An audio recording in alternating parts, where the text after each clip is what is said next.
আসসালামু আলাইকুম। যুক্তরাষ্ট্র ও ইসরায়েল যৌথ সামরিক অভিযানে ইরানের বিভিন্ন স্থানে ব্যাপক হামলা চালিয়েছে বলে আন্তর্জাতিক গণমাধ্যম জানিয়েছে। রাজধানী তেহরান জুড়ে বিস্ফোরণের শব্দ শোনা গেছে এবং আকাশে ধোঁয়ার কুণ্ডলী দেখা গেছে। আল জাজিরাকে এক মার্কিন কর্মকর্তা জানিয়েছেন, এই হামলা যুক্তরাষ্ট্র ও ইসরায়েলের সমন্বিত সামরিক অভিযান হিসেবে পরিচালিত হয়েছে। ইরানের বার্তা সংস্থা ফার্স জানিয়েছে, তেহরানের ইউনিভার্সিটি স্ট্রিট ও জমহুরি এলাকায় একাধিক ক্ষেপণাস্ত্র আঘাত এনেছে। একই সঙ্গে semi official Tasnim news agency জানায়, রাজধানীর উত্তরাঞ্চলের সৈয়দ খানদান এলাকাতেও বিস্ফোরণ ঘটেছে। পশ্চিমাঞ্চলীয় ইলাম প্রদেশ সহ দেশের আরও বিভিন্ন স্থানে হামলার খবর দিয়েছে ইরানি গণমাধ্যম। মার্কিন প্রেসিডেন্ট ট্রাম্প এক বিবৃতিতে বলেন, ইরানি শাসন ব্যবস্থার তাৎক্ষণিক হুমকি নির্মূল করতেই এই যৌথ হামলা চালানো হয়েছে। তিনি দাবি করেন, মার্কিন জনগণকে সুরক্ষা দেয়াই এই সামরিক অভিযানের প্রধান লক্ষ্য। অন্যদিকে ইসরায়েলের প্রতিরক্ষা মন্ত্রী ইসরায়েল কাটজ বলেন, ইসরায়েল রাষ্ট্রের নিরাপত্তার জন্য বিদ্যমান হুমকি দূর করতেই ক্ষেপণাস্ত্র হামলা চালানো হয়েছে।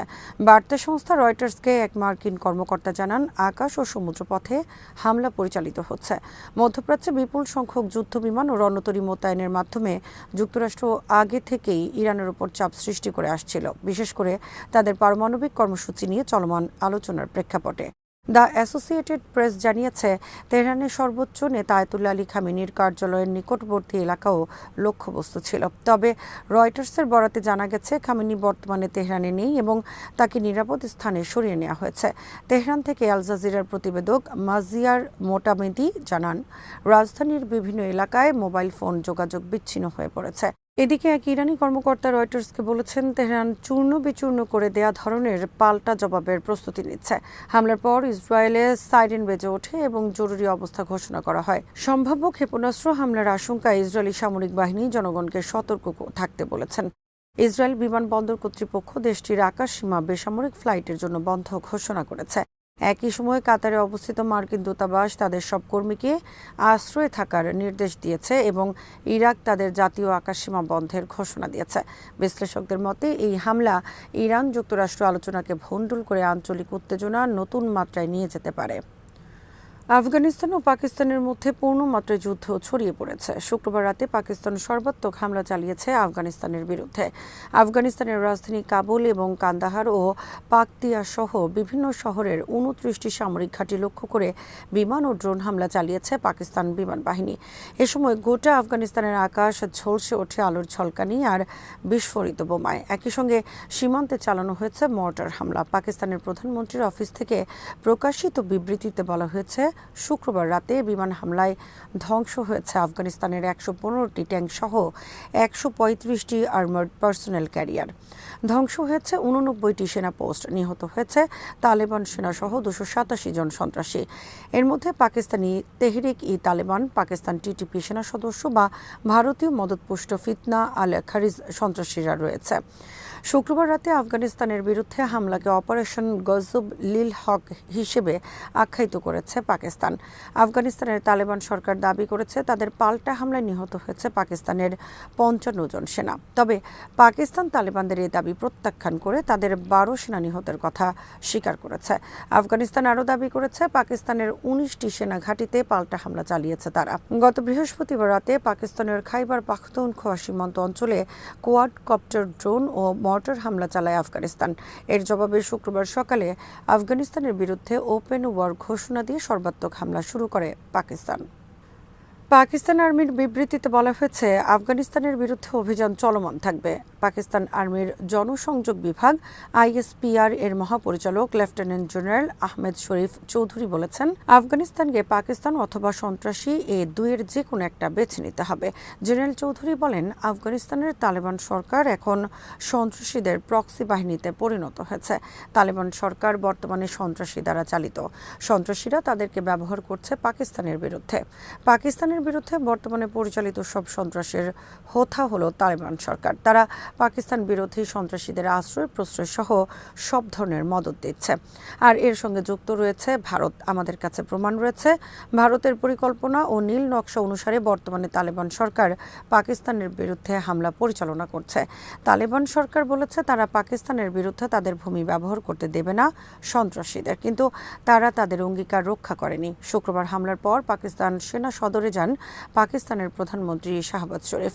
এ সময় তিনি গণমাধ্যমকে বলেন, পাকিস্তানের তালেবান সন্ত্রাসী এবং আফগানিস্তান তালেবান সরকারের মধ্যে কোনো অশুভ আতাত বরদাস্ত করবে না পাকিস্তান সরকার ও পাকিস্তানের মানুষ। পাকিস্তানের অভ্যন্তরে সন্ত্রাসী হামলার দাঁত ভাঙা জবাব দেওয়ার অনুমতি দেন তিনি। পাকিস্তানের তথ্যমন্ত্রী আতাউল্লাহ তারার বলেছেন, তালেবান সরকার আফগানিস্তানের অভ্যন্তরে পাকিস্তান বিরোধী সন্ত্রাসীদের আশ্রয় ও প্রশিক্ষণ দিচ্ছে। এরপর তারা একের পর এক পাকিস্তানের অভ্যন্তরে প্রবেশ করে হামলা পরিচালনা করছে। পাকিস্তান অনেক দিন ধরে অনেক ধৈর্যের সঙ্গে এসব মোকাবেলা করে আসছে, কিন্তু বর্তমানে তালেবান সরকারের পাকিস্তান বিরোধী এসব কর্মকাণ্ডের সঙ্গে যুক্ত হয়েছে ভারত। ফলে এটাকে আর কোনো অবস্থাতেই পাকিস্তানের পক্ষে মেনে নেওয়া সম্ভব নয়। আফগানিস্তানের তালেবান সরকার দাবি করেছে, ইসলামাবাদের হামলার জবাবে শুক্রবার রাতে কুনার এবং নানগরহার প্রদেশে ডুরান্ড লাইন এলাকায় হামলা চালিয়েছে আফগানিস্তানের 201 খালিদ বিন ওয়ালিদ কর্পস। হামলায় সীমান্তে পাকিস্তানের দারবাবা এবং গোস্টা সহ 19টি সেনা চৌকি দখল করেছে। এর আগে বৃহস্পতিবার রাতে পাকিস্তানের বিরুদ্ধে লেজার অস্ত্র ব্যবহারের দাবি করেছে তালেবান সরকার। পাকিস্তানের ড্রোন ও বিমান হামলার জবাবে আফগান বাহিনী ডুরান্ড লাইনে পাকিস্তানি সামরিক ঘাঁটি লক্ষ্য করে লেজার নিয়ন্ত্রিত অস্ত্র ও উন্নত প্রযুক্তির নাইট ভিশন সরঞ্জাম ব্যবহার করে পাল্টা আক্রমণ শুরু করে। এ বিষয়ে প্রকাশিত এক ভিডিওতে দেখা গেছে, লেজার নিয়ন্ত্রিত বন্দুক থেকে একের পর এক গুলি ধেয়ে যাচ্ছে পাক সেনা ছাউনি লক্ষ্য করে। রাতের আকাশে শুধুই আলোর ফুলকি। তালেবান মুখপাত্র জবিউল্লাহ মুজাহিদ জানিয়েছেন, তারা লেজার সজ্জিত বিশেষ ইউনিট ব্যবহার করে পাকিস্তানি সামরিক ঘাঁটিগুলোতে রাতের আধারে হামলা চালিয়েছে। এছাড়া পাকিস্তানের বিরুদ্ধে হামলার জন্য আত্মঘাতী স্কোয়াড গঠনের খবর বেরিয়েছে ভারতের বিভিন্ন গণমাধ্যমে। আফগানিস্তানে পাকিস্তানের হামলার ভূয়সী প্রশংসা করেছেন যুক্তরাষ্ট্রের প্রেসিডেন্ট ডোনাল্ড ট্রাম্প। হামলা শুরুর পর ডোনাল্ড ট্রাম্প বলেছেন, পাকিস্তান অসাধারণভাবে ভালো করছে। ট্রাম্প বলেন, পাকিস্তান দারুণ করছে। পাকিস্তানের সঙ্গে আমার অনেক মিল আছে। পাকিস্তানের একজন গ্রেট প্রধানমন্ত্রী ও গ্রেট জেনারেল আছেন এবং আমি তাদের খুবই পছন্দ করি। জাতিসংঘ মহাসচিব অ্যান্টনিও গুতেরেস অবিলম্বে দুই পক্ষের প্রতি আহ্বান জানিয়েছেন যুদ্ধ বন্ধের জন্য। আফগানিস্তানের তালেবান সরকারের মুখপাত্র জবিউল্লাহ মুজাহিদ বলেছেন, তালেবান নেতৃবৃন্দ পাকিস্তানের সঙ্গে আলোচনায় রাজি আছে। পাকিস্তানের অভ্যন্তরে সন্ত্রাসী হামলার জবাবে গত বছর অক্টোবর মাসে পাকিস্তান বিমান হামলা চালায় কাবুলে। 2021 সালে তালেবান সরকার গঠনের পর এটাই ছিল পাকিস্তানের বড় ধরনের হামলা। এরপর দুই পক্ষের মধ্যে কাতারে বারবার আলোচনা এবং যুদ্ধবিরতি হলেও তা কোনো কাজে আসেনি। উভয় পক্ষ একে অপরের বিরুদ্ধে যুদ্ধবিরতি লঙ্ঘনের অভিযোগ করে আসছে। এদিকে পাকিস্তান আফগানিস্তান যুদ্ধ নিয়ে মিথ্যা খবরের ছড়াছড়ি চলছে ভারতের গণমাধ্যমে। ভারতের বিভিন্ন গণমাধ্যমে দাবি করা হয়েছে, আফগানিস্তান পাকিস্তানের একটি F-16 ফাইটার জেট ভূপাতিত করেছে, কিন্তু পাকিস্তান আর্মি এ দাবিকে সম্পূর্ণ মিথ্যা হিসেবে আখ্যায়িত করেছে। বিধ্বস্ত বিমানের যে ছবি প্রচার করা হচ্ছে তা সম্পূর্ণরূপে বানানো। ভারতের বিভিন্ন গণমাধ্যমে আরও দাবি করা হয়েছে, আফগানিস্তান পাল্টা হামলা চালিয়ে পাকিস্তানের বিপুল পরিমাণে এলাকা দখল করে নিয়েছে এবং পাকিস্তানের অনেক সেনা নিহত হয়েছে। ভারতীয় গণমাধ্যমের এসব দাবিও মিথ্যা হিসেবে আখ্যায়িত করা হয়েছে পাকিস্তান সরকারের পক্ষ থেকে। আজ এখানেই শেষ করছি। সমরাস্ত্র প্রতিরক্ষা কূটনীতির নানা তথ্য জানতে চোখ রাখুন ভিউজ ইনফোটেইনমেন্টে।